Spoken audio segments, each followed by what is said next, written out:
Our topic today is the opioid epidemic. The question we seek to answer today: how and why was the opioid epidemic fueled in the United States, and what preventive actions can be taken in the future? Our response was complicated and detailed, so we broke it up into 5 parts and lenses. Each of us will present our findings in our own fields. Of course, any deductive reasoning requires a definition. The premise of our topic is opioids. An opioid is a type of prescription drug that a doctor can give to a patient with long-lasting pain. These opioids relieve pain by attaching to nerve cells, but misuse may cause addiction. This addiction and death is exactly what's occurring in the United States right now. For some perspective, the U.S. Surgeon General says, since 1999, opioid overdose deaths have quadrupled and opioid prescriptions have increased markedly. Almost enough for every adult in America to have pills. This is no joke. This is a serious crisis we're experiencing right now. In 2016, 116 people died every day due to opioid-related overdose. Another statistic is that upwards of 42,000 people died that year. Does that 42,000 sound familiar? That's because that's double the amount of people that died from vehicle-related injuries that year. So clearly, this is no joke. So how do we get to this inhumane condition in the first world? Clearly something must have went wrong. Thus we'll now delve into the history of the opioid epidemic. 40 years ago in 1971, Richard Nixon started the war on drugs. The core idea was that no drugs equals no problem. This was a huge failure. Hundreds of millions of dollars of the U.S.'s dollars were wasted as the U.S. adopted this hardline ideology, only leading to mass incarceration, political destabilization, and violence. Prices of smuggled drugs were raised, and thus narcotic users switched to deadly heroin instead. Next, in the 90s, opioids were actively overprescribed by doctors. Doctors had no research about the long-term effects of opioids and thus doled out opioids as a result of a lack of research. This only created more addicts. Next, in the 90s, there was also falsely advertised health effects. Big pharmaceutical companies like OxyContin used to always falsely advertise the same slogan: less than 1% of users get addicted to opioids. This was wildly inaccurate. On one account, OxyContin was also known to go to doctors and give them gifts and free patient samples just to raise their profits. This created many addicts, and this led to what we call the epidemic. Alright guys, so I'm here to talk about the health effects of opioids on the consumer. So an opioid is an antibiotic drug prescribed to the consumer to help with pain relief, but they also come with some very detrimental side effects. So they're known to cause addiction, which Shri mentioned before, and they do come with some terrible health problems. The National Institute of Drug Association stated that the number of opioid patients in hospitals tripled from 2004 to 2008 due to these health problems, such as abdominal distension, which is the swelling of the abdomen, and it makes the waist swell and the stomach swell as well, liver damage, and also brain damage. Scientists have proven that a user's life can also be shortened by 18.3 years, as you can see right there. And a few statistics here: 10% of that life is lost to opioid-related accidents, while 22.3% is lost to overdose, and 14% is lost to chronic liver problems. Now, another thing that can happen is overdose, of course. All patients have, not all patients, but 54% of all opioid patients have at least gone through one non-lethal overdose at least once in their lifetime. And the thing is, they don't know when they're going through it, they won't feel the symptoms, and they most likely won't remember that they've gone through it afterwards. So the onset of addiction, how do addicts get addicted to these opioids in the first place? So usually what ends up happening is patients get prescribed opioids after having had surgery or after having suffered severe injuries such as those from a car crash. The doctors usually prescribe high doses of these opioids over long periods of time, and before you know it, these patients have become addicts and are hooked on the drug. As soon as the prescription runs out, these addicts are going to be looking for a new way to find this drug. But because these drugs are so expensive, often costing up to thousands of dollars a pill, they will transfer to heroin, which is a chemical cousin of opioids, and it's known as the street opioid. So how does the opioid epidemic relate to human trafficking? So as I mentioned before, drug addicts will do almost anything they can to get their hands on a bottle of pills, even if it means selling their own children into prostitution to make money. Pimps also will usually target drug addicts because they're very easy to manipulate because of their unstable mental state. So despite all of its detrimental effects, opioids are still necessary and there are still some benefits to them. Some patients who have stage 4 cancer or who are in the terminal stages of their life are in a lot of pain, and their pain needs to be addressed, and they should not be left to suffer, which is why opioids can be used to manage their pain when no other medication seems to work for them.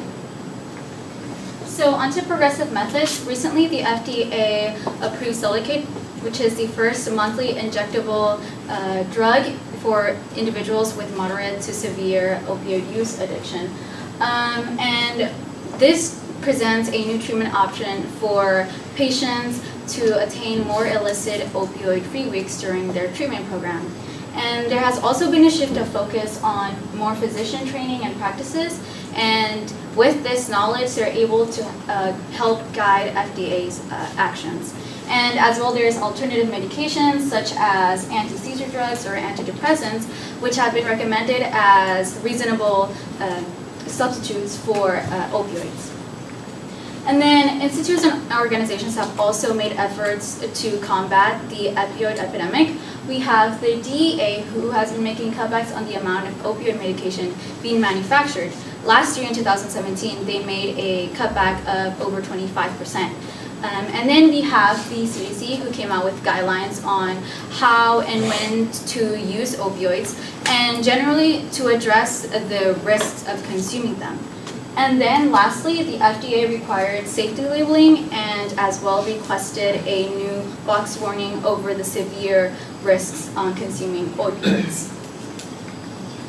Okay, so in the last couple years, the opioid crisis drained our economy of billions of dollars, and this was mainly due to, like Lily said, because of addiction. And this heavy addiction causes ordering of excess pills. For example, last year there were 7.8 billion pills ordered, and this costed our economy $46 billion. And another high cost is the treatment and overdose for victims, and this rose, since 2013, this rose 58%, and the cost of treating people who had overdosed rose from $58,000 to $92,000. And another high cost is because of the workplace. So one of the effects of opioid misuse is loss of productivity in the workplace because you're withdrawing yourself from society.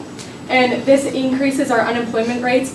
For example, they found that 25% of our unemployment rates are due to opioid.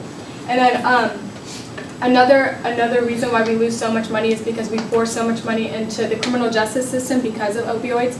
So last year they spent $8 billion trying to combat opioid-related crimes.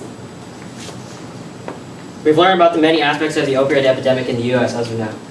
So what can the U.S. do? The answer, follow the model of Switzerland. Check out what Switzerland's doing.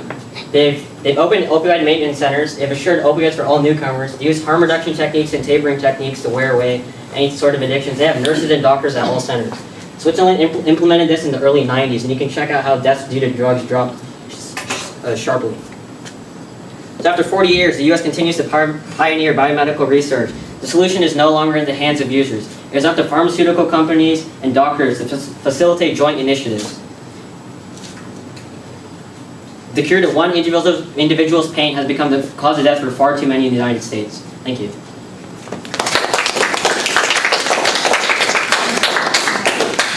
So, here are some questions. I'll start with you, Aaron. Having finished the project, what, if anything, do you consider to be the gap in the team's research? And if it would make you feel better if you could address it. The gap in the team's research, okay. Well, we did a lot of separate research on separate topics, but I feel like maybe we should have done one session all together, and that would have helped us better understand each other's topics. Okay. What was the strongest counter argument to the solution or conclusion your group identified and why? Yeah, so definitely. So when you read articles, you always learn about how the opioid epidemic is detrimental to patients and how it causes so much money to the economy. But what you have to consider is that patients really need these medications, because after they maybe lose a leg or something, this is the only thing that's giving them pain relief. So it's something you have to consider. Okay. What was an example of a compelling argument from one of your peers' individual reports that you decided to not include in the presentation? Well, Shri had some information in his article that wasn't peer reviewed, and so we were going to use it because it would have really helped our point, but we decided not to. Okay.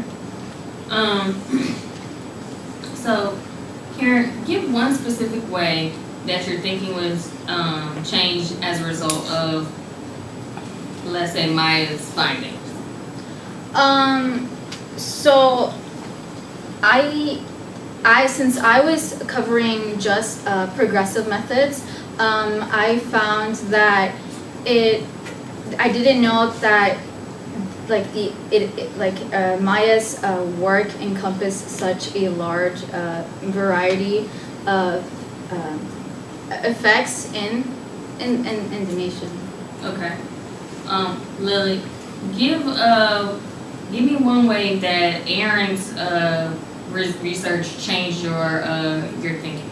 So Aaron researched mostly physical and health effects, and obviously I knew that there were some health effects to opioids, but when I read his RR, I realized that they were much more severe than I initially thought, and it kind of made me think in a different way about the epidemic. Okay.